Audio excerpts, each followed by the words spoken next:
How do you survive a game jam and not totally lose your mind? Well, I don't have a perfect answer because honestly, it depends on a lot of things. But I can tell you how I managed to do it and how along the way I made my game Timeshifter for the GMTK 2025 Game Jam. Theme for the jam was loop. I spent the first day and a half just brainstorming as many weird and fun ideas as I could. Eventually, I landed on this one, a platformer where you play as a shapeshifter, but you can't control when you change shape.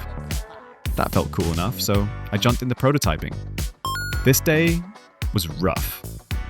I knew I didn't have time to animate a full character with a bunch of frames, but I didn't want it to look boring either.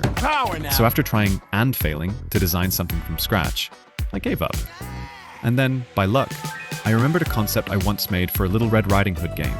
The character was super cute, so I slapped her onto the messy temp art I had, and it just worked. From there, I created 3 distinct world styles by using a simple color palette, a screenshot online that gave me some ideas, added a few dot textures inspired by Spider-Verse concept art, and boom, I had a unique look. I didn't do much that day. It was the weekend, and I needed a break. But I did manage to write a script that automatically changes background colors based on the theme of each level, which saved me a ton of time later. I also rebuilt the 3 levels I had with the new art style and tweaked the gameplay based on more playtesting. Time to go crazy. This was the last day of the jam. I woke up at 5 PM, and immediately started building more levels. I had planned to make 15 levels total, but I had to scale down. In the end, I made 8 playable levels by around 3 AM. Oh, and one of the most important parts was still missing: sound.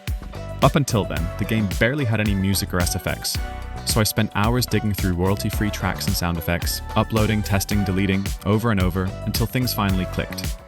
I also fixed a ton of bugs I discovered during last-minute playtesting. With 1 hour left, everything was finally in. Then, Unity decided to mess with me. Export problems, errors, crashes, you know the deal.